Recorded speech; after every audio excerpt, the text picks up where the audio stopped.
Pagi menjelang siang Bapak Ibu Saudara, Shalom. Shalom. Puji nama Tuhan. Saya percaya setiap kita diberkati Tuhan pada pagi hari ini. Amin. Saudara, mari kita bawa hati kita bawa hidup kita sungguh-sungguh hari ini rindu untuk merasakan lawatan Tuhan. Amin. Seberapa banyak tangan-tangan yang rindu untuk dilawat Tuhan, boleh kasih tepuk tangan yang paling meriah buat Tuhan kita. Haleluya. Mari kita tundukkan kepala kita bersama-sama Bapak Ibu Saudara. Terima kasih Tuhan. Kami datang merendahkan hati kami pagi ini.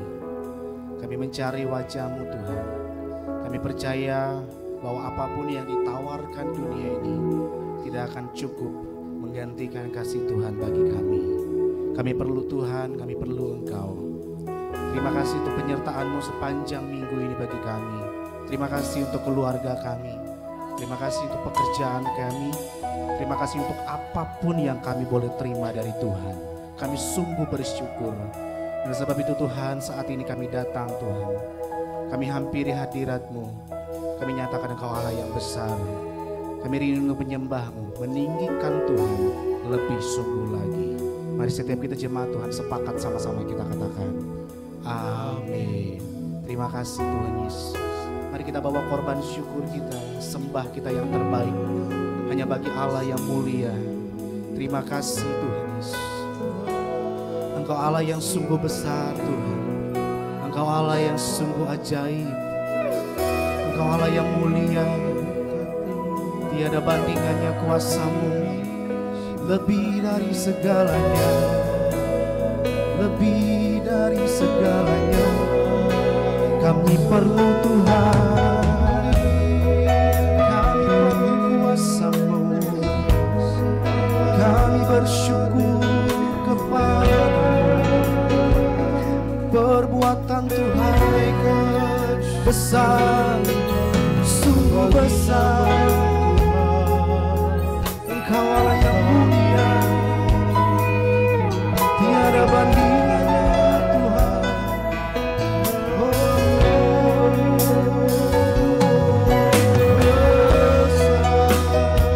Sungguh hati kami limpah dengan syukur. Terima kasih Tuhan. Anugerah-Mu mempesona kami Tuhan. Anugerah-Mu lah yang menghidupkan setiap kami. Sama-sama katakan saudara. Tuhan Kau sungguh besar. Karya-Mu sungguh ajaib. Tiada hentinya. Tiada hentinya ku mengagumi. Sungguh Kau ajaib. Sekali lagi katakan Tuhan. Tuhan Kau sungguh besar. Karya-Mu sungguh ajaib. Tiada hentinya ku mengagumi. Sungguh Kau ajaib. Mari sama-sama kita angkat tangan kita Bapak Ibu. Mau selalu bersyukur kepada-Mu Tuhan. Anugerah-Mu mempesonaku. Selalu dan selalu Kau angkat hatiku. Kau membuatku berharga di mata-Mu. Terima kasih Tuhan. Sama-sama katakan saudara. Tuhan Kau sungguh besar. Karya-Mu sungguh ajaib. Tiada hentinya, tiada hentinya ku mengagumi. Sungguh Kau ajaib. Sekali lagi katakan Tuhan.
bersyukur kepadamu Tuhan, anugerah-Mu mempesonaku. Selalu dan selalu Kau angkat hatiku, Kau membuatku berharga. Kami nyatakan dengan segenap hati kami Tuhan, bersyukur kepadamu Tuhan, anugerah-Mu mempesonaku. Selalu dan selalu, dan selalu Kau angkat hatiku, Kau membuatku berharga. Jemaat Tuhan, angkat tanganmu, katakan, Ku mau selalu. amin. Mari sepakat bersama.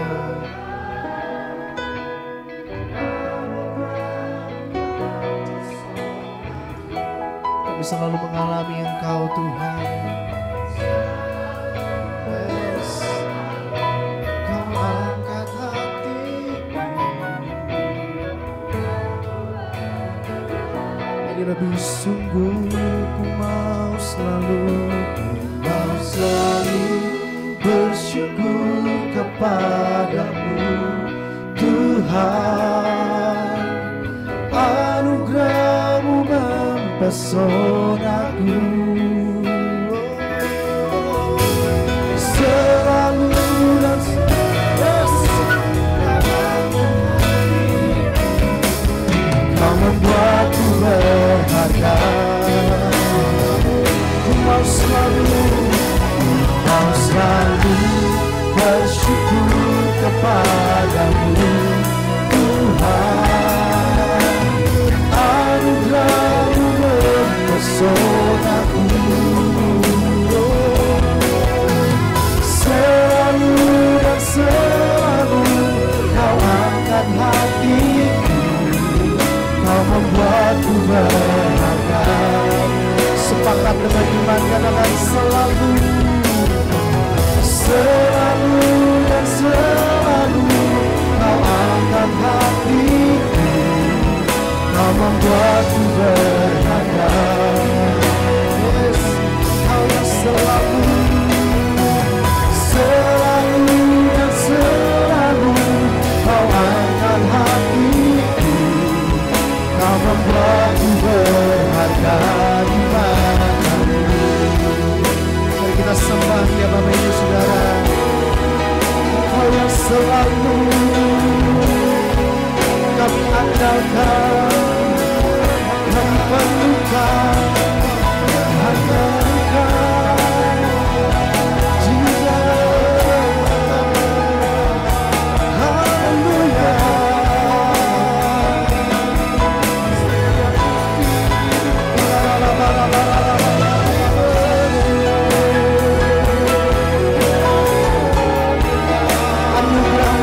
Bagi setiap kami Tuhan, anugerah-Mu mempesona kami, anugerah-Mu besar. Haleluya.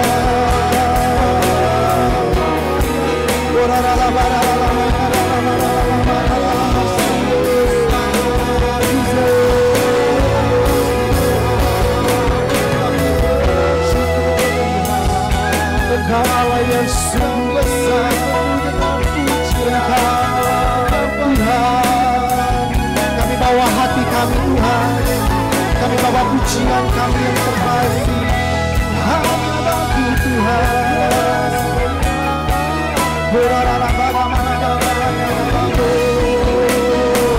Kami terus menyembah Tuhan dengan segenap hati kami, dengan segenap jiwa kami.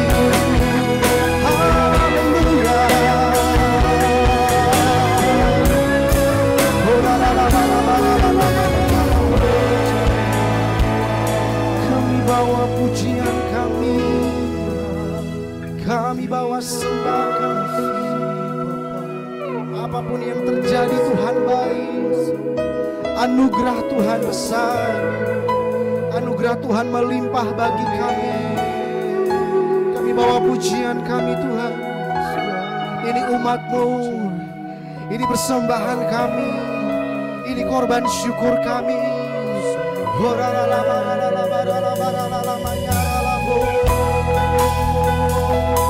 Mari sembah Dia Bapak Ibu Saudara. Mari angkat hatimu, angkat suaramu.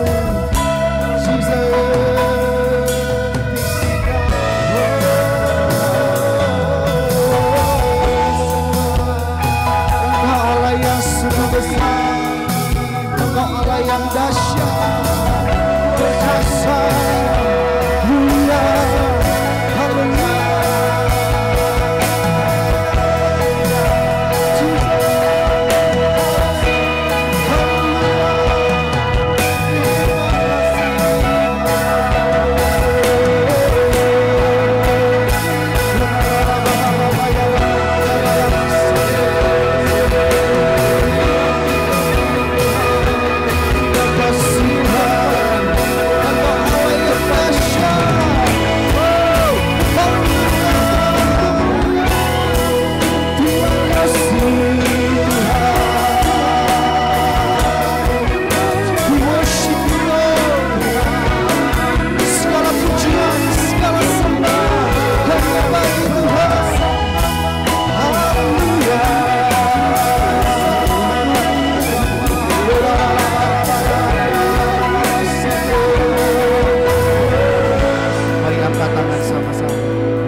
Tangan kita Bapak Ibu Saudara, nyatakan rasa syukur. Kami sepakat katakan ini dengan iman Tuhan. Selalu dan selalu Kau angkat hatiku, Kau membuatku berharga di mata selalu. Ku mau selalu bersyukur kepadamu Tuhan, anugerah-Mu mempesonaku. Yes, amin.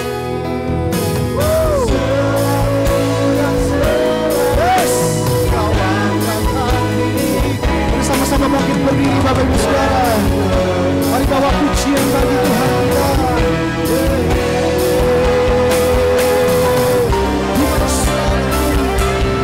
Kau selalu bersyukur kepadamu Tuhan, anugerah-Mu mempesonaku. Selalu dan selalu Kau angkat hatiku, Kau membuatku berharga. Mari lebih sungguh lagi, sepakat katakan, ku mau selalu bersyukur kepadamu Tuhan, anugerah-Mu mempesonaku. Selalu dan selalu Kau angkat hatiku, Kau membuatku berharga. Selalu dan selalu, selalu dan selalu Kau angkat hatiku, Kau membuatku berharga. Berikan iman, sepakat katakan, selalu dan selalu Kau angkat hatiku, Kau membuatku berharga. Berikan sorak-sorai tepuk tangan yang paling meriah. Jemaat Tuhan sorakan haleluya. Terima kasih Tuhan. Haleluya. Hati kami limpah dengan syukur sebab Tuhan baik bagi kami lebih daripada segalanya.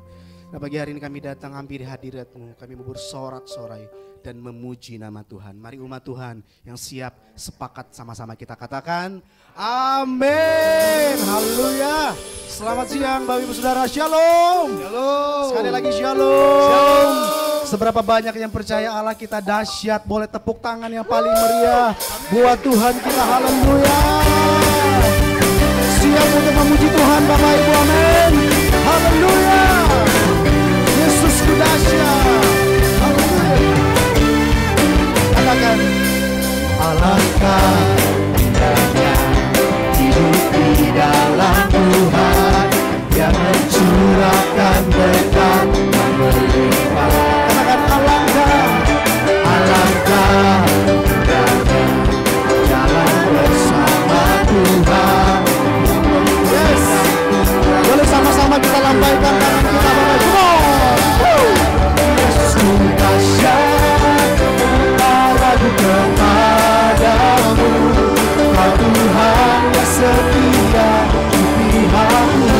Katakan Yesusku, Yesusku dahsyat, tak tertegun kuasamu, Kau yang terhebat terbesar bagiku. yang percaya Allah kita dahsyat, sorakan. Katakan Alangkah amin. dalam Tuhan yang mencurahkan berkat yang berlimpah. Sungguh alangkah indahnya, Alangkah indahnya jalan bersama Tuhan yang memberikan kuasa untuk semua sorakan.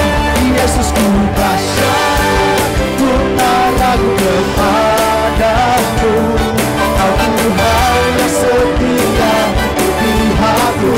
Yesusku, Yesusku dahsyat, tak terbendung kuasamu, Kau yang terhebat terbesar bagiku.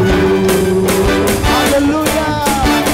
Yang percaya Allah kita dahsyat, sorakan haleluya.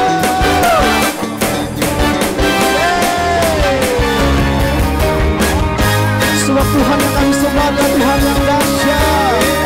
Engkau besar Tuhan. Haleluya. Sama-sama sorakan Yesusku dahsyat.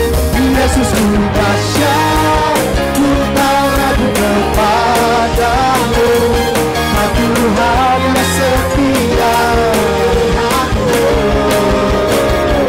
Yesusku dahsyat, tak terbendung kuasamu, Kau yang terhebat terbesar. Lebih antusias lagi Bapak Ibu. Yesusku dahsyat, putar lagu kepadamu, Kau Tuhan yang setia. Yesusku dahsyat, tak terbendung kuasamu, Kau yang terhebat terbesar. Engkau yang terhebat. Kau yang terhebat, Kau yang terbesar, Kau yang terbesar, Kau yang terhebat terbesar bagiku. Sama-sama serukan. Yesusku dahsyat. Haleluya. Tuhan kita dahsyat, amin Bapak Ibu. Mari sama-sama kita angkat tangan kita tinggi di atas kepala kita. Terima kasih Tuhan. Kau melihat setiap hati-hati yang terangkat pada pagi hari ini Tuhan. Kami haus, kami rindu akan Engkau. Terima kasih. Kau bukan Tuhan yang melihat rupa, Kau bukan Tuhan yang memandang harta. Hati hamba yang selalu Kau cari, biar Kau temukan di dalamku. Selama ku hidup, ku mau menyembah-Mu, sebab Engkau sangat berarti bagiku. Amin. Yang terbaik yang ada padaku, ku persembahkan kepadamu. Katakan Yesusku.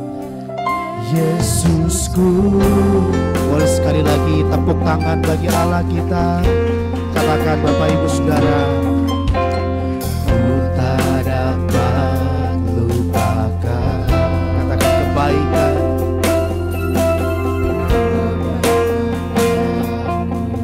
Amin. Pengorbananmu Tuhan,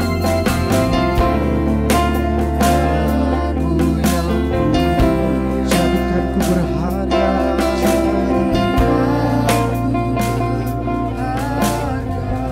Kau tulus menerima, Kau tulus menerima. Aku apa adanya, Kekuatan kurnia kekuatan kasih-Nya memulihkan hidup. Yes, Kau bukan Tuhan, Kau bukan Tuhan yang melihat rupa. Kau bukan Tuhan yang memandang harta. Hati hamba yang selalu Kau cari, biar Kau temukan di dalamku. Selama ku hidup, ku mau menyembah-Mu, sebab Engkau sangat berarti bagiku. Yang terbaik yang ada padaku, ku persembahkan kepada. Katakan Yesusku, Yesusku. Kami angkat tangan kami tinggi ya Tuhan. Terima. Kau bukan Tuhan yang melihat rupa. Kau bukan Tuhan yang memandang harta.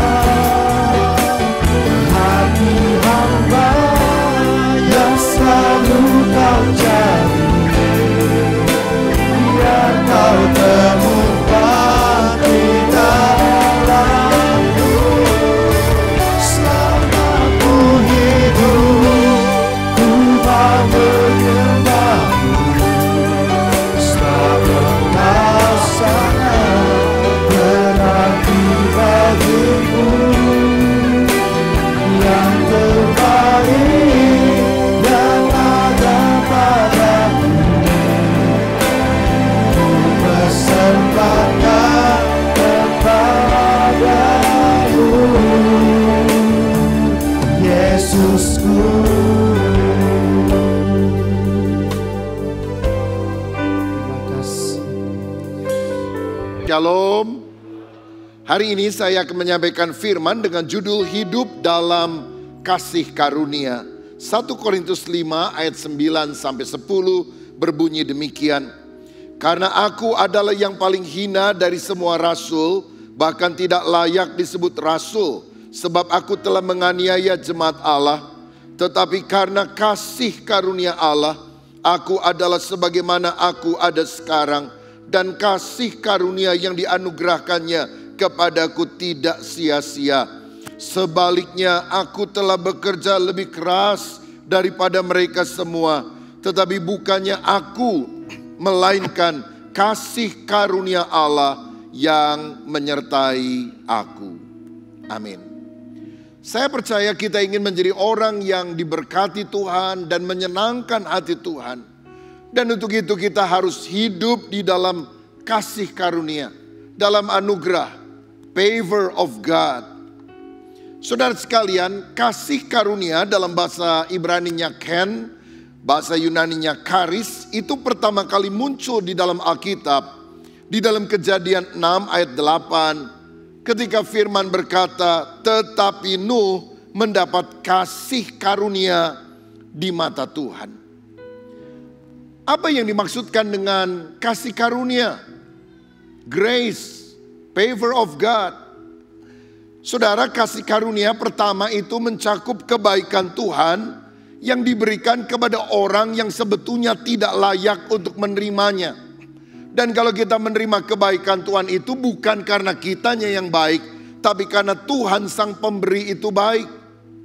Bayangkan di tengah manusia yang jahat dan Allah akan membinasakan mereka semua. Allah menyelamatkan keluarga Nuh karena kasih karunia-Nya. Saya percaya bukan karena keluarga Nuh ini adalah keluarga yang tanpa dosa. Sebab semua orang telah berbuat dosa dan kehilangan kemuliaan Allah. Tetapi karena kasih karunia, Tuhan ingin membangkitkan satu generasi baru melalui Nuh dan keturunannya. Itu juga yang kadang menimbulkan pertanyaan banyak orang. Kenapa Tuhan memilih Yakub sebagai bapa leluhur Israel? Dan dari bangsa ini, bangsa pilihan, muncul Yesus, Mesias yang dijanjikan itu. Bukankah Yakub itu penipu? Dia tipu bapaknya, dia tipu kakaknya, dia tipu mertuanya. Kenapa orang sejelek ini bisa dipakai Tuhan untuk melahirkan satu bangsa pilihan Allah? Tuhan sendiri menjawab, hai Israel, bukan karena baikmu, karena sesungguhnya engkau adalah bangsa yang tegar tengkuk. Tapi justru kasih karunia pemberian Allah kepada orang, bangsa yang tidak layak untuk menerimanya. Itu menunjukkan kehebatan anugerah Allah. Bukan karena kehebatan dari kita manusia. Dan kasih karunia juga mencakup kemampuan Tuhan bagi orang yang tidak bisa melakukan sesuatu dengan kekuatannya sendiri. Seperti Nuh bisa membangun bahtera di atas bukit dan itu mendatangkan celaan dari banyak orang. Saya percaya kalau saudara mengalami kasih karunia, kebaikan Tuhan akan dilimpahkan dalam hidupmu. Kalau saudara mengalami kasih karunia, kemampuan daripada Tuhan akan diberikan kepadamu. Betapa kita harus hidup di dalam kasih karunia. Dalam ayat tadi Paulus berkata, aku ini penganiaya jemaat, aku tidak layak. Tapi ternyata Tuhan telah memanggil aku menjadi pelayannya. Tuhan menampakkan diri dengan cahaya yang menyilaukan mata dan berkata, Saulus, Saulus, mengapa engkau menganiaya aku? Bayangkan saudara, Saulus itu bukan orang Kristen, penganiaya jemaat. Tuhan beri penglihatan kepada dia. Kok enak banget ya? Saudara udah jadi Kristen dari kecil, doa Tuhan tunjukkan wajahmu, kasih penglihatan sekali aja. Sampai hari ini gak dapat saudara. Berapa hari lalu saya pelayanan di Samarinda. Dan kemudian waktu di airport saya ketemu dengan seorang anak Tuhan dan dia cerita. Dia baru bertobat kira-kira 1 tahun lebih. Latar belakang penyembah berhala, non-Kristen. Lalu saya tanya, gimana Pak ceritanya? Saya kena COVID, sampai saturasinya itu 80. Itu sudah sangat bahaya, karena mestinya 95 ke atas lah. Dan akhirnya masuk ke rumah sakit, ICU dan sebagainya. Sebulan dia dirawat saudara. Dan akhirnya dokter bilang udah gak bisa nih, tanpa ventilator. Jadi harus dilobangi bagian leher, dipasang ventilator.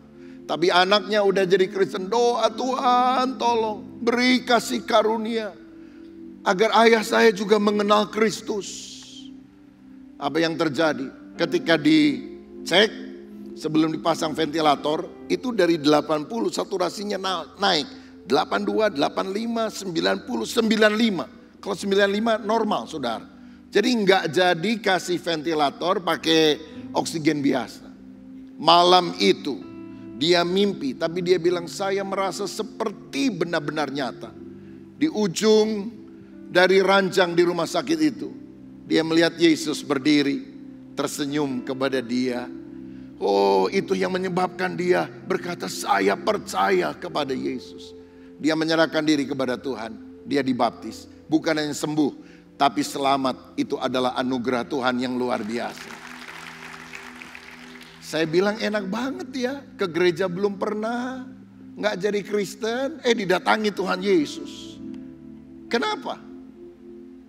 Kasih karunia. Tuhan yang memberi, kita tidak paham, tapi itulah yang Tuhan lakukan di dalam kehidupan kita. Paulus mengalami kebaikan Tuhan ketika dia diselamatkan, menerima hidup kekal. walaupun dia dulu adalah penganiaya jemaat. Lebih daripada itu, Paulus juga dimampukan Tuhan menjadi rasul, artinya utusan Tuhan yang merintis jemaat di berbagai kota-kota yang ada di Asia Kecil dan menjadi penulis hampir setengah kitab-kitab di dalam Perjanjian Baru. Kalau bukan Tuhan, bagaimana mungkin hal itu terjadi? Karena itu hidup yang paling enak adalah di bawah kasih karunia. Mengalami favor of God, kemurahan hati Tuhan, perkenanan Tuhan. Kalau Tuhan tidak campur tangan dalam hidup saudara, kita nggak akan bisa melakukan apa-apa. Engkau boleh bekerja segala macam cara dengan kerja keras, tapi kalau Tuhan tutup berkat, kalau Tuhan tutup pintu berkat, tidak akan ada orang bisa membuka. Tapi kalau Tuhan buka pintu berkat untuk saudara, tidak akan ada orang yang bisa menutupnya. 1000 tangan menarikmu ke bawah, cukup 1 tangan Yesus mengangkatmu ke atas, yaitu tangan kasih karunia, kemenangan, keberhasilan Tuhan akan berikan kepada kita. Bagaimana supaya kita bisa hidup dalam kasih karunia? Yohanes 1 ayat 17. Sebab hukum Taurat diberikan oleh Musa, tetapi kasih karunia dan kebenaran datang oleh Yesus Kristus. Tahukah saudara, ketika kita percaya kepada Yesus, kebaikan Tuhan akan dilimpahkan dalam hidup kita. Kasih karunia dan kebenaran datang oleh Yesus Kristus. Galatia 3 ayat 13 dan 14. Kristus telah menebus kita dari kutuk hukum Taurat dengan jalan menjadi kutuk karena kita, sebab ada tertulis, terkutuklah orang yang digantung pada kayu salib. Yesus Kristus telah membuat ini supaya di dalam Dia berkat Abraham sampai kepada bangsa-bangsa lain, sehingga oleh iman kita menerima roh yang telah dijanjikan itu. Di dalam Kristus segala kutuk telah ditanggung oleh Dia di kayu salib, dan yang ada sekarang hanyalah berkat yang Tuhan berikan untuk setiap orang percaya.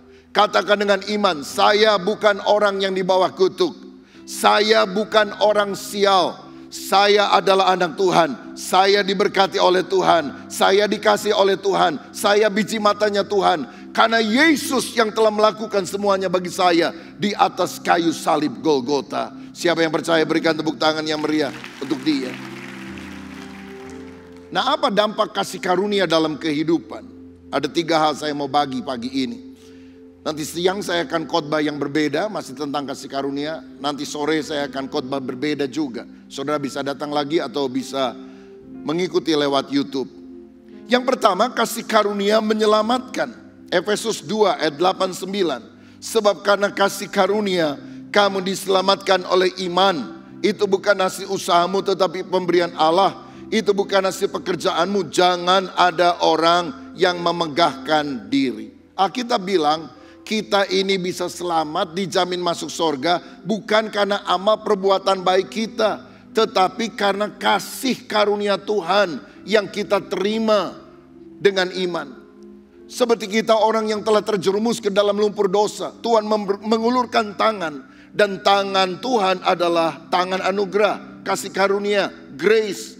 Dan ketika Tuhan mengulurkan tangan untuk mengangkat kita dari lumpur dosa, mesti ada tangan kita untuk menyambut uluran tangan Tuhan itu. Dan tangan kita namanya faith, iman. Ketika grace ketemu dengan faith, hasilnya salvation, keselamatan. Itu sebabnya pada waktu kita percaya kepada Yesus, kasih karunia itu menyelamatkan kita dari hukuman kekal. Karenanya jangan hidup di bawah hukum Taurat, tapi hidup di bawah kasih karunia. Roma 6 ayat 14. Sebab kamu tidak akan dikuasai lagi oleh dosa, karena kamu tidak berada di bawah hukum Taurat, tetapi di bawah kasih karunia. Apa bedanya hidup di bawah hukum Taurat dan hidup di bawah kasih karunia? Orang yang hidup di bawah hukum Taurat itu berusaha melakukan apa yang dia pikir bisa menyenangkan hati Tuhan. Penekanannya, apa yang aku lakukan. Tapi orang yang hidup di bawah kasih karunia, penekanannya, apa yang Tuhan telah lakukan bagi saya. Semua agama mengajarkan do this, do that. Lakukan ini, lakukan itu, mungkin engkau selamat. Hanya Injil yang berkata, hanya Yesus yang berkata, already done, it's finished, sudah selesai. Dalam kekristenan yang paling penting bukan apa yang kau bisa lakukan bagi Tuhan, tapi apa yang Tuhan bisa lakukan bagimu. Apa yang Tuhan telah lakukan bagimu. Dia telah mati di atas kayu salib. Dia menanggung segala hutang dosa, kutuk, penyakit, kesengsaraan kita. Dan olehnya, in Him, in Christ, kita mendapatkan kelimpahan berkat yang sangat luar biasa. Agama adalah usaha manusia untuk mencapai Allah. Kasih karunia adalah usaha Allah untuk mencapai manusia berdosa. Orang yang beragama pikir dengan amalnya dari bawah, dari tanah, dia bisa memanjat ke sorga. No. Injil adalah kasih karunia yang berkata, kalau engkau percaya, Aku yang datang dari sorga menyelamatkan kamu, akan membawa engkau ke sorga. Dan ketika kita punya faith, iman, keselamatan kita alami. Karena itu mengapa gedung ini kita tidak sebut sebagai stairway to heaven, tapi stairway from heaven. Karena stairway to heaven, tangga ke sorga itu agama, usaha manusia. Stairway from heaven, Allah dari sorga datang untuk menyelamatkan manusia. Yesus berkata, bukan kamu yang memilih aku, tapi akulah yang memilih kamu. Kalau Tuhan tidak memilih kita, kita tidak bisa menjadi anaknya, saudara-saudara. Markus 2 ayat 17. Bukan orang sehat yang memerlukan tabib, tetapi orang sakit. Aku datang bukan untuk memanggil orang benar, melainkan orang berdosa. Orang yang merasa diri benar seperti orang Farisi tidak akan diampuni dosanya. Tapi orang yang mengaku dosa seperti pemungut cukai, Tuhan banyak dosaku, ampuni saya tidak layak. Tapi beri aku kasih karuniamu, itu yang akan diampuni oleh Tuhan. Dan kalau kita menyadari keselamatan itu adalah karena free gift, pemberian Allah, maka apa yang kita harus lakukan? Responnya kita harus berbuat baik. Efesus 2 ayat 10 berkata, karena kita ini buatan Allah, diciptakan dalam Kristus Yesus untuk melakukan pekerjaan baik yang dipersiapkan Allah sebelumnya. Ia mau supaya kita hidup di dalamnya. Agama mengajar kalau kamu bisa berbuat baik, mudah-mudahan, semoga, barangkali, mungkin, insya Allah kamu akan selamat. Tetapi Injil mengajarkan Yesus datang untuk mencari orang berdosa. Di antara orang berdosa, sayalah orang yang berdosa itu. Saya datang ke bawah kaki salib Yesus. Dan dari salibnya aku terima pembenaran-pembenaran Kristus. Dan karena kita diselamatkan oleh anugerah, respon kita adalah berbuat baik. Saya mau katakan satu hal penting ini. Perbuatan baik bukanlah syarat untuk menerima kasih karunia. Perbuatan baik adalah bukti bahwa kita telah menerima kasih karunia. Jangan saudara pikir kalau saya baik, banyak beramal, banyak berdoa, banyak melakukan ini itu, Tuhan akan menambah kasih karunia kepadaku. Kasih karunia Allah itu berlimpah-limpah seperti aliran air terjun yang mengalir dengan deras dalam hidup kita. Kalau saudara datang dengan membawa ember tapi ditutup, engkau tidak akan terima aliran kasih karunia itu.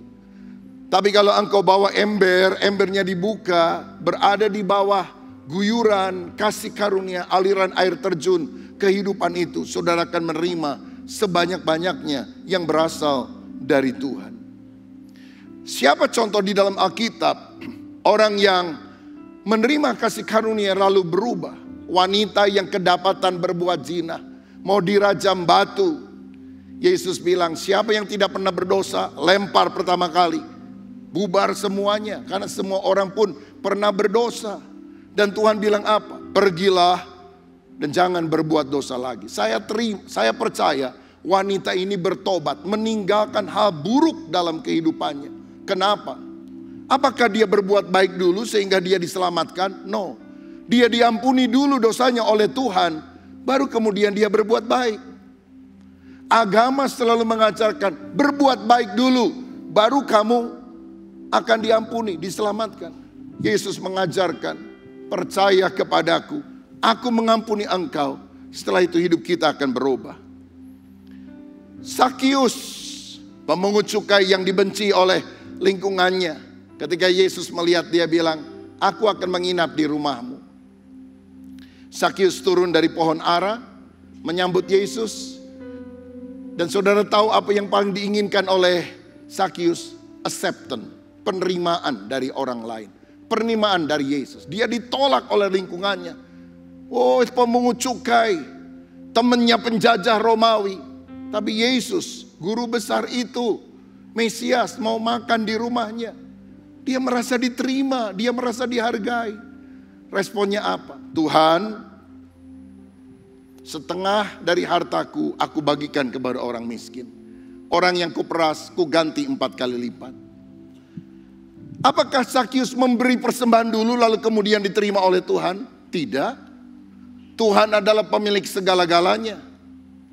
Tapi ketika Sakius percaya kepada Yesus, hatinya terbuka, maka buktinya dia menjadi generous, murah hati, memberkati orang-orang yang ada di sekitarnya. Saya mau berdoa untuk saudara agar engkau menerima kasih karunia daripada Tuhan. Karena itu powerful sekali. Yang kedua, kasih karunia bukan hanya menyelamatkan tapi juga memberkati. 2 Korintus 8 ayat 9. Karena kamu telah mengenal kasih karunia Tuhan kita Yesus Kristus, bahwa ia yang oleh karena kamu menjadi miskin sekalipun ia kaya, supaya kamu menjadi kaya oleh karena kemiskinannya. Dalam Yesus kita yang miskin diperkaya oleh dia. Kita miskin secara spiritual, itu yang paling utama.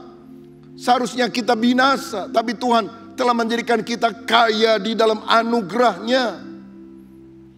Dan dia juga menyediakan persediaan ilahi untuk kebutuhan sehari-hari. Roma 8 ayat 32. Ia yang tidak menyayangkan anaknya sendiri, tetapi yang menyerahkannya bagi kita semua. Bagaimanakah mungkin ia tidak mengaruniakan segala sesuatu kepada kita bersama-sama dengan dia? Ada banyak ibu-ibu menjadi cemas karena harga minyak naik, harga daging naik, harga cabai naik. Aduh, cukup atau tidak ya? Saya mau bilang, Yesus mati untuk saudara saja rela. Masa memberkati saudara dengan keperluan sehari-hari dia tidak rela. Allah yang sanggup menyelamatkan kita, dia Allah yang sanggup memberkati segala kebutuhan hidup saudara. Haleluya. Petrus berusaha menjala ikan dengan usahanya sendiri sepanjang malam, gagal. Tapi ketika ada Yesus di perahunya, dia melemparkan jala yang sama. Dan dia menarik ikan dalam jumlah yang sangat besar. Sampai jalannya hampir robek sehingga dia harus minta pertolongan perahu lain bagi berkat. Kalau tidak, perahu itu akan tenggelam, saudara-saudara. Jangan khawatir, Tuhan yang penuh kasih karunia menyediakan apa yang kita butuhkan. Karena hidup yang gagal bisa Tuhan ubahkan menjadi hidup yang berhasil bersama dengan Yesus.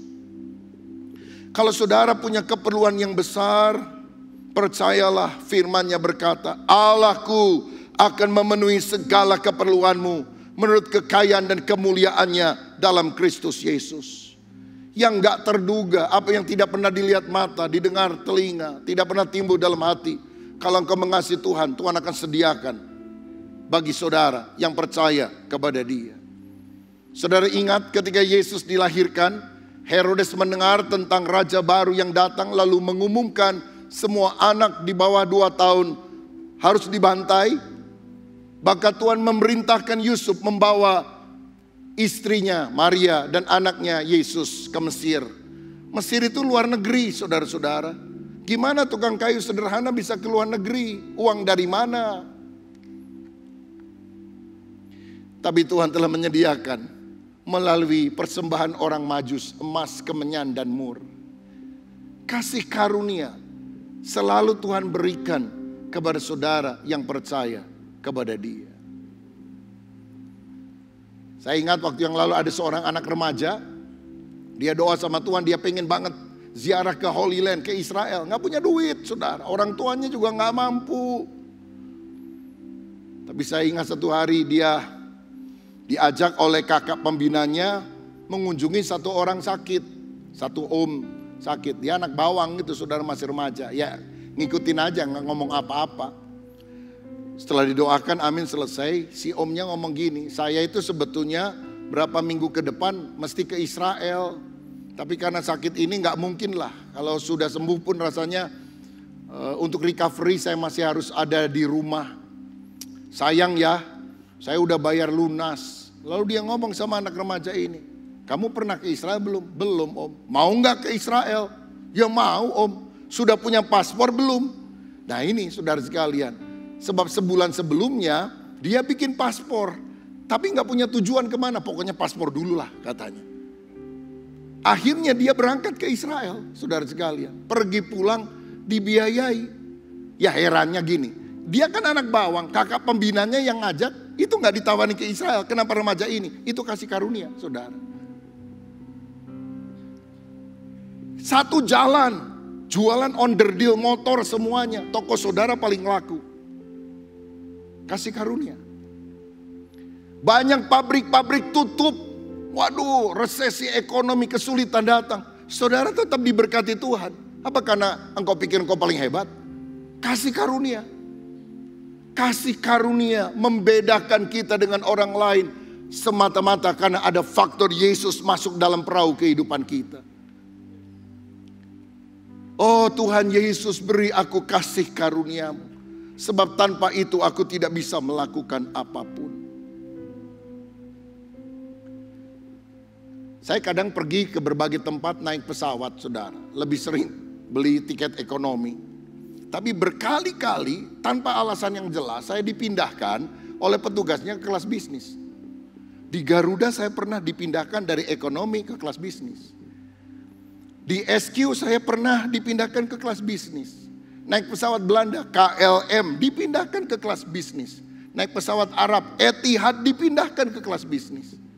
Bukan hanya perjalanan luar negeri, perjalanan di dalam negeri beberapa kali saya mengalami hal itu. Saya ngomong sama teman-teman saya hamba Tuhan, mereka bilang saya kok nggak pernah ya.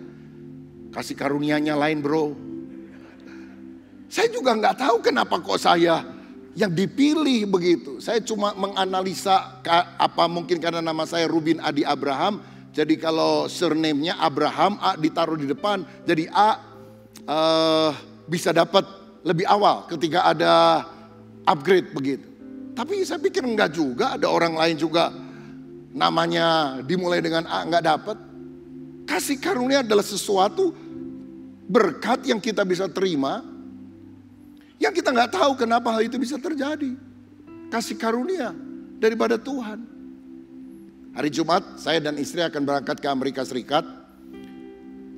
Selain ada pelayanan di beberapa gereja di LA, di Philadelphia, di New York.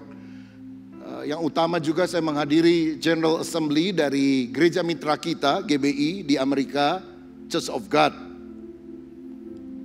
Saya ke sana naik pesawat bisnis, dibayari sama bule, saudara sekalian.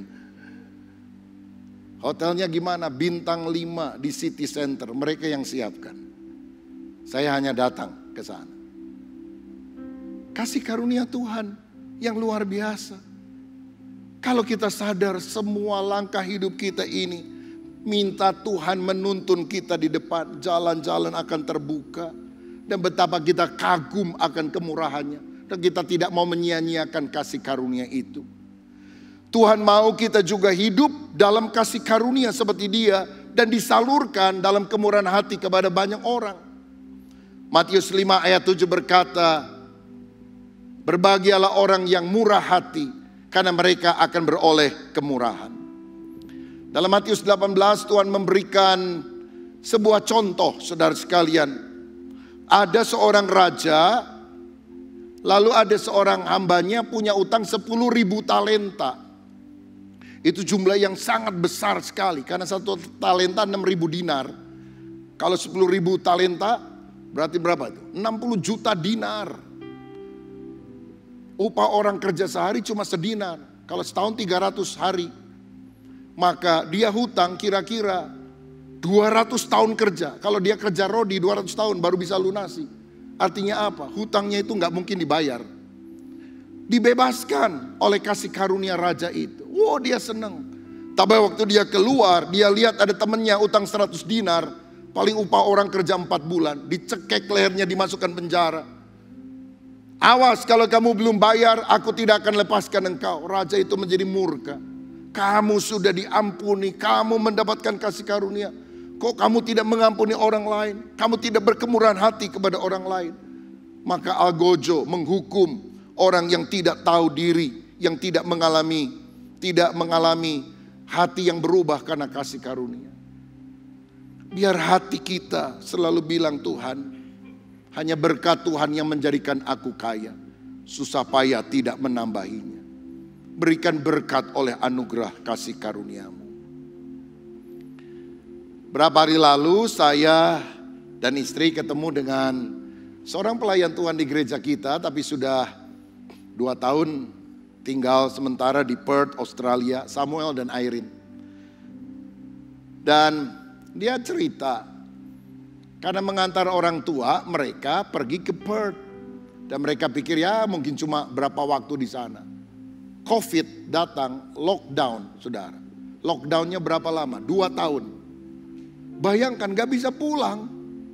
Karena gak ada penerbangan, tidak ada izin dan sebagainya. Saudara kalau jalan-jalan ke luar kota bawa duit seminggu, 2 minggu, 3 minggu. Waduh lama-lama cemas juga, duit kita habis. Ini mah lockdown 2 tahun saudara-saudara. Dia bingung juga. Akhirnya kerja, mereka cerita di restoran. Wah dimarah-marahin orang saudara sekalian. Di Bandung dia punya hotel, karyawannya 100 lebih. Di sana dia harus cuci piring, cuci lantai, semuanya dia kerjakan. Dimarah-marahin sama orang lagi. Saya bilang baguslah, supaya nanti kalau kamu kerja gak marah-marahin bawahan kamu begitu. Struggle, bergumul, menangis. Tapi kemudian Tuhan buka jalan. Karena keduanya PR. Dapat pekerjaan di pemerintahan. Dengan gaji yang besar. Suaminya di kantor pemerintahan, istrinya di kantor pemerintahan. Mereka pulang 2 minggu, sekarang udah balik lagi. Saya tanya gimana hotelnya. Ya dijalanin sama manajer anak buah saya. Saya pantau pakai telepon, pakai video call dan sebagainya. Hotelnya jalan lagi. Wah sekarang kamu dapat income lebih besar dong ya. Di Indonesia jalan lagi, di Australia dapat berkat. Iya dan yang terutama hubungan saya dengan anak-anak, dengan relasi yang lain menjadi lebih baik karena kami punya waktu di sana. Apa yang tidak pernah dipikirkan Tuhan sediakan kalau kita hidup di dalam kasih karunia. Kalau dipikir-pikir lihat kilas balik ke belakang, gimana kita bisa membangun gedung gereja sebesar ini? Biayanya sangat besar. Kuncinya kasih karunia daripada Tuhan Yesus Kristus. Orang tanya, Pak, waktu bangun pernah utang sama bank gak? Saya bilang pernah. Berapa? Ini biayanya waktu yang lalu kalau sampai atas itu 55 M waktu itu. Kita pernah utang sama bank ketika ngejar hari-hari yang terakhir. Kalau saya nggak salah 1.750.000.000. Dan kita bisa lunasi dalam beberapa bulan kemudian. Bayangkan saudara, kalau lihat kilas balik ke belakang, gimana caranya ya? Kasih karunia. Kita sekarang membeli sebidang tanah 2 hektar di Sumarekon. Saudara tahu Sumarekon biayanya mahal saudara. Dan kita cicil setiap bulan. Kita sedang urus izinnya, doakan. Mudah-mudahan kalau Tuhan kehendaki bulan ini kita bisa masukkan untuk IMB. Supaya diproses. Mudah-mudahan dalam beberapa bulan kemudian kalau Tuhan sertai beri kasih karunia, kita bisa mulai pembangunan di sana. Tapi saudara tahu untuk tanahnya saja setiap bulan 1,3 M. Persembahan pembangunan paling 100 juta, 200 juta. Setiap bulan bendahara ngomong, Pak masih kurang 1,1 M dan sebagainya. Duit dari mana coba saudara? Saya jarang sharing hal ini. Tapi saya mau bilang, sampai hari ini kita bisa ada hanya karena kasih karunia Tuhan. Ada orang bilang, wah enaknya gereja besar. Gerejanya besar, tanggung jawabnya juga besar. Coba gereja kecil, bayar listriknya berapa? Di sini bayar listriknya mahal saudara. Tapi saya percaya kita bisa melalui semuanya karena kasih karunia. Dan Tuhan juga mau memakai saudara menjadi bagian untuk mensupport terus pembangunan yang ada. Sehingga akhirnya gedung gereja dan museum Alkitab modern itu bisa terjadi. Dan kita berkata, semua kasih karunia Tuhan yang membuat kami diberkati oleh Tuhan. Dan orang yang memikirkan pekerjaan Tuhan, pekerjaannya juga pasti akan diberkati oleh Tuhan. Yang ketiga, kasih karunia itu memampukan. Memampukan dalam arti membuat kita kuat mengatasi kesulitan. 2 Korintus 12 ayat 9, tetapi jawab Tuhan kepadaku, cukuplah kasih karuniaku bagimu, sebab justru dalam kelemahanlah kuasaku menjadi sempurna. Sebab itu terlebih suka aku bermegah atas kelemahanku supaya kuasa Kristus turun menaungi aku. Kalau saudara mengalami kesulitan dan kau bisa menahannya dengan kekuatan dari Tuhan, itu bukan karena engkau hebat, itu kasih karunia Tuhan. Kalau saudara punya anak autis, anak yang mengalami keterbelakangan secara mental, anak yang dari sejak bayi misalnya mengalami kelainan jantung atau anggota tubuh lainnya, sehingga dari sejak kecil harus dioperasi berkali-kali. Kita menangis, kita nggak tahan selang ada di sekujur tubuh daripada bayi tersebut. Tapi kalau hari ini engkau masih bisa berdiri dengan tegak, itu karena kasih karunia Tuhan. Saya salut kepada mereka yang dititipi Tuhan. Anak-anak yang sulit seperti itu. Berarti engkau orang tua yang tangguh. Engkau orang tua yang kuat karena Tuhan mempercayakan hal-hal yang sulit dan berat pun engkau bisa menahannya. Kalau saudara divonis penyakit yang berat, mestinya engkau sedih, mestinya engkau gelisah. Tapi sampai hari ini engkau tetap bisa sukacita. Berserah kepada Tuhan, percaya rencana Tuhan yang terbaik. Itu bukan karena kita kuat, karena kasih karunia. Segala perkara dapat kutanggung di dalam Dia yang memberikan kekuatan kepadaku. Bahkan kasih karunia itulah yang membuat kita mampu melayani orang lain dengan kuasa. Paulus mengalami banyak kesulitan dalam hidupnya, tapi kuasa Allah menyertai dia membangun jemaat gereja di kota Filipi, Kolose, Tesalonika, berbagai tempat yang lain hanya karena kasih karunia. Kita tadi dengar kesaksian dari Melita, baru ikut Indonesian Idol, babak 1 nyanyi sekali langsung gugur ya, langsung gugur. Saudari kembarnya masuk sampai eliminasi 3, lalu gugur. Karena ada sakit, kemudian dipanggil oleh Tuhan. Dalam kondisi keuangan keluarga yang masih morat-marit. Ini kan masalah yang sangat berat saudara-saudara. Tapi jalan hidup seseorang di mata Tuhan itu luar biasa. Tiba-tiba Melita diminta untuk nyanyi Penolong yang Setia. 6 juta lebih viewernya sekarang. Kalau dia ikut Indonesian Idol, saya tidak yakin satu lagu bisa 6 juta penontonnya. Tuhan punya rencana yang luar biasa. Di tengah terpuruk, saudara meninggal, semuanya bingung. Apa yang tidak pernah dipikirkan Tuhan kerjakan. Sekarang dia diundang-undang ke berbagai tempat. Kasih karunia. Kasih karunia itu luar biasa. Hiduplah di dalam kasih karunia. Saya bertobat usia 15, usia 16 tahun saya mulai bawa renungan, mulai khotbah. Tadi Melita bilang usianya 21. Saya mulai mikir 21 saya lagi apa ya? 21 tahun saya sedang kuliah di Seminari Bethel Petamburan Jakarta. Dan usia 21 tahun saya diminta memimpin pujian Kasih Melanda Jakarta di Gelora Bung Karno, Stadion Utama Senayan Jakarta. Yang untuk pertama kali pada waktu itu dipakai KKR. Pengkhotbahnya evangelis Jeremia Rim yang sudah meninggal dunia. 21 tahun memimpin pujian di stadion kira-kira 50.000 orang setiap malam datang. Tahun depannya usia 22 saya juga memimpin pujian di KKR Kasih Melanda Indonesia. Kan lebih banyak orang yang suaranya lebih bagus daripada saya. Kenapa saya dipilih? Kasih karunia Tuhan. Saya mau bilang kalau engkau mendapatkan kasih karunia, apa yang gak pernah kita bayangkan Tuhan sediakan. Banyak kita kalau mau ke luar negeri itu, waduh mesti nabung, waduh mesti simpan uang, nabung dan sebagainya.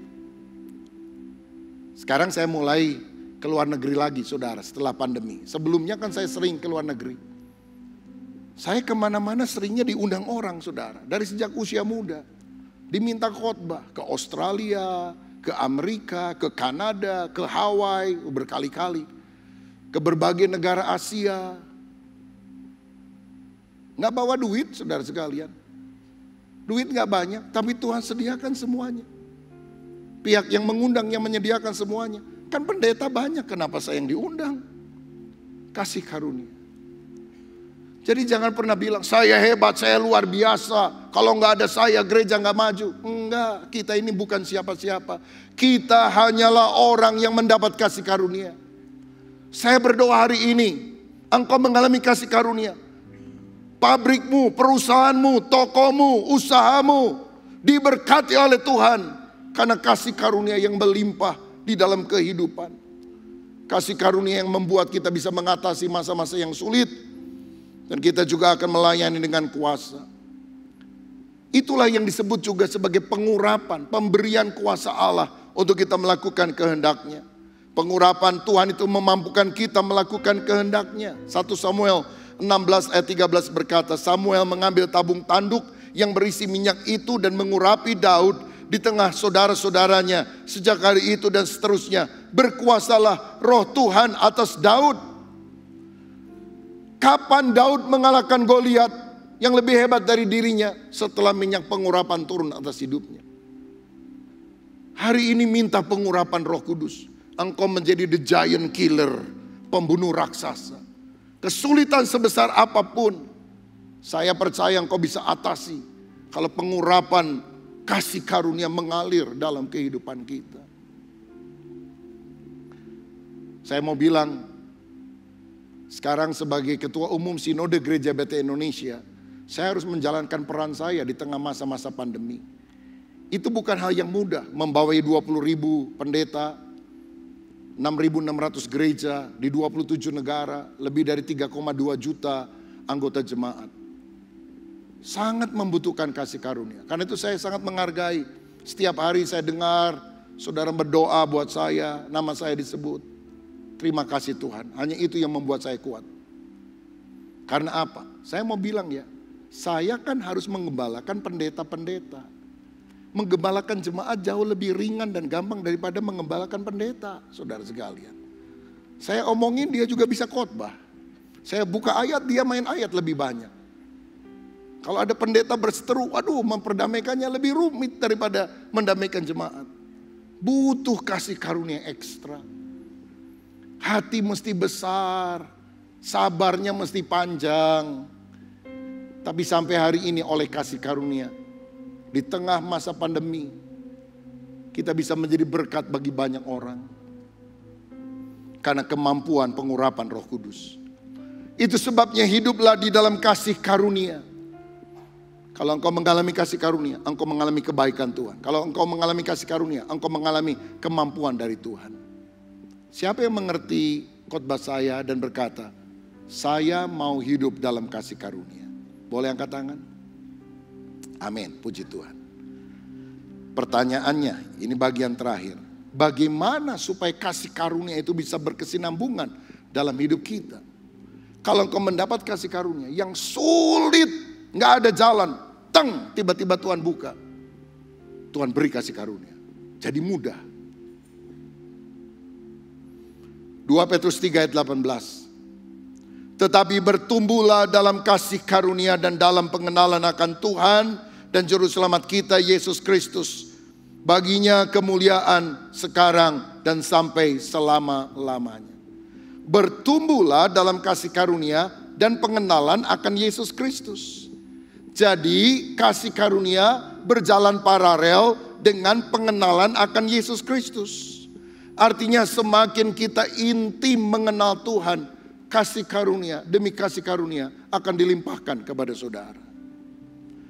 Karenanya Paulus pernah berkata, yang ku kehendaki ialah mengenal Dia.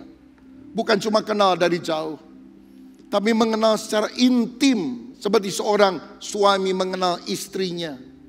Pengenalan yang sangat dekat. Daud pernah berkata, satu hal telah kuminta kepada Tuhan, itulah yang kuingini. Apa yang dia inginkan? Diam di rumah Tuhan seumur hidupku, menyaksikan kemurahan Tuhan dan menikmati bait-Nya. Intimlah dekat Tuhan.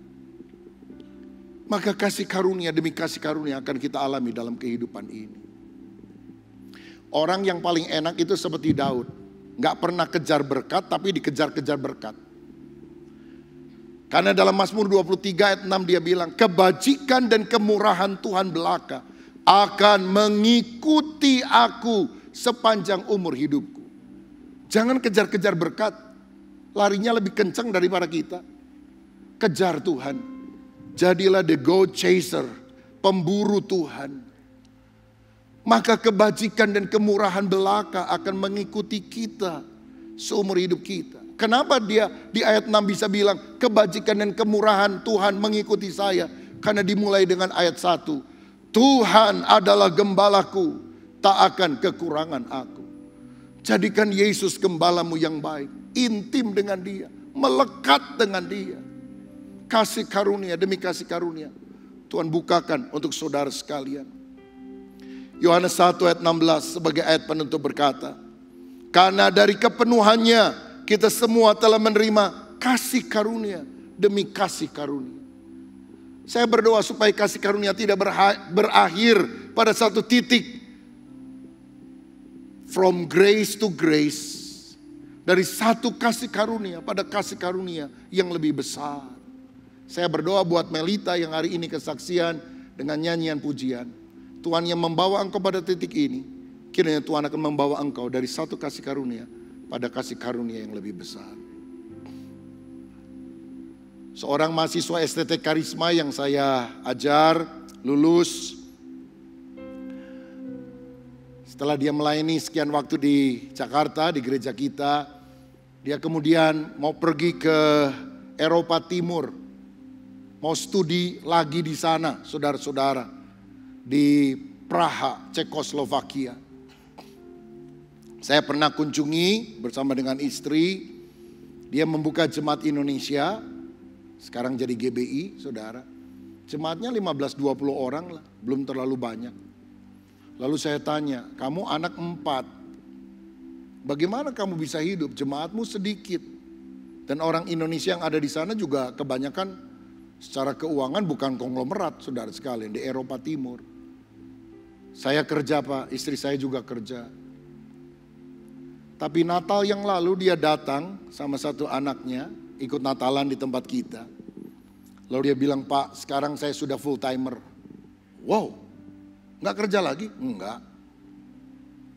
Loh jemaat kamu jadi berapa ratus? Enggak ya segitu aja. Loh gimana caranya kamu dipelihara Tuhan? Kan kebutuhan di sana besar. Saudara tahu, tiap hari dia bikin renungan pagi, renungan malam.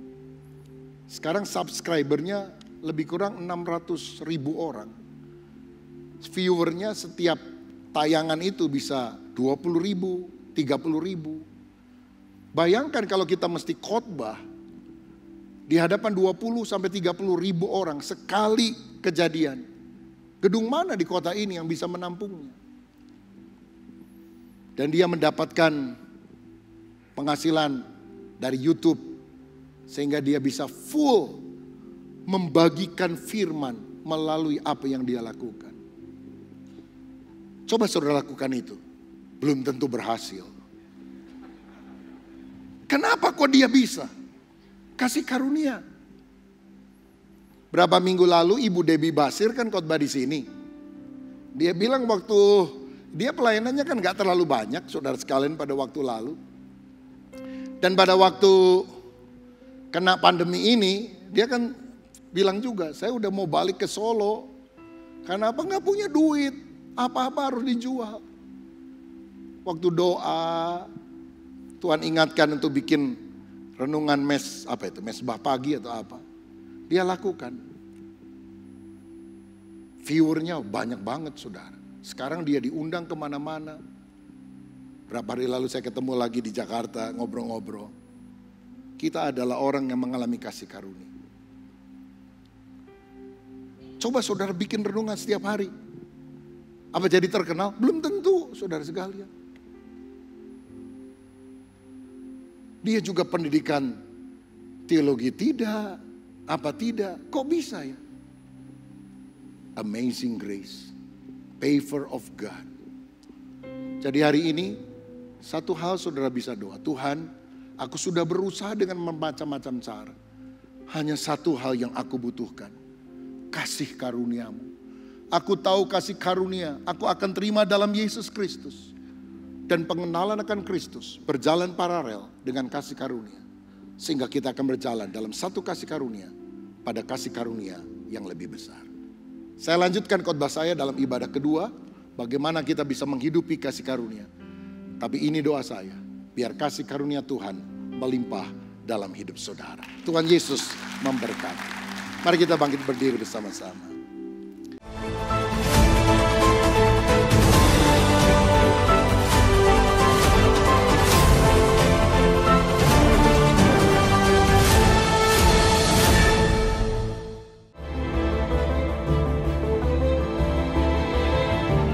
Shalom, sebelum Yesus naik ke sorga, dia memberikan amanat agung dalam Matius 28 ayat 19 yang berkata, pergilah, jadikanlah semua bangsa muridku, baptislah mereka dan ajarlah mereka.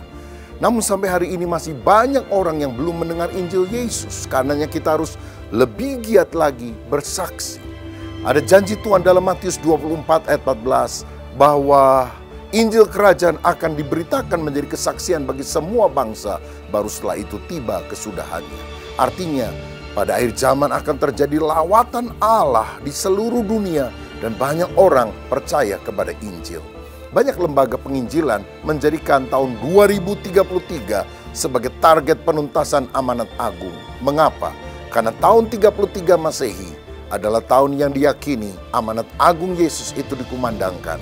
Dan 2033 adalah ulang tahun yang ke-2000 dari amanat agung yang Yesus sampaikan. Karena itu, mari menjelang 10 tahun ke depan, kita habis-habisan memberitakan Injil, memenangkan jiwa-jiwa, supaya banyak orang diselamatkan.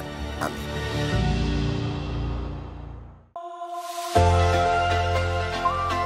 Kita bersyukur kepada Tuhan yang telah memberikan kesempatan bagi kita untuk memperluas ruang ibadah sehingga lebih banyak jiwa yang bisa datang untuk beribadah. Seperti yang saudara bisa lihat, saat ini proses renovasi masih berlangsung supaya pada akhir tahun ini kita bisa gunakan untuk ibadah Natal. Kami memohon maaf untuk ketidaknyamanan saudara dalam beribadah dikarenakan banyaknya debu dan ruangan yang belum sepenuhnya rapi. Untuk itu, kami menghimbau dan mendorong bagi saudara yang datang beribadah, baik ibadah kategorial maupun ibadah raya, selama 2 bulan ke depan, gunakanlah masker untuk diri Anda dan anak-anak yang Anda bawa ke gereja demi kebaikan dan kesehatan kita bersama.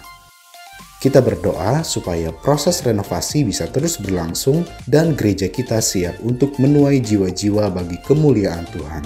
Tuhan Yesus memberkati.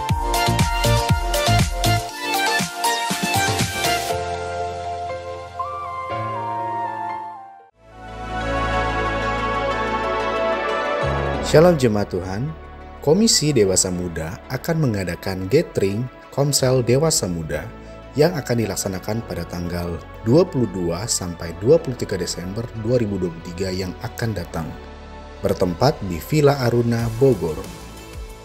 Bagi kaum dewasa muda, mari ikuti kegiatan ini yang pasti akan memberkati kita semua. Daftarkan diri Anda kepada Saudari Yosi di nomor 0822 4629 4647. Tuhan Yesus memberkati.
sekarang saudara sekalian, mari angkat tanganmu, siapkan hatimu.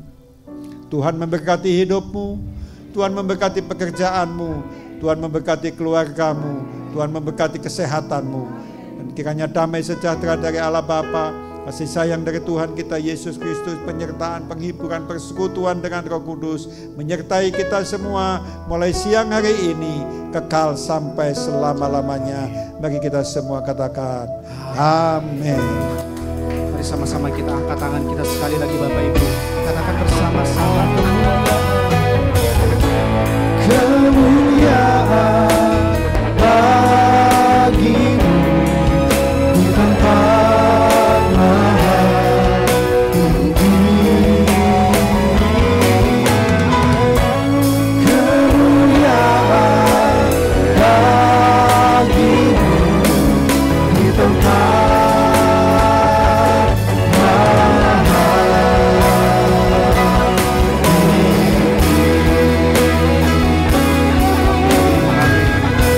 ibadah kita telah selesai Bapak Ibu.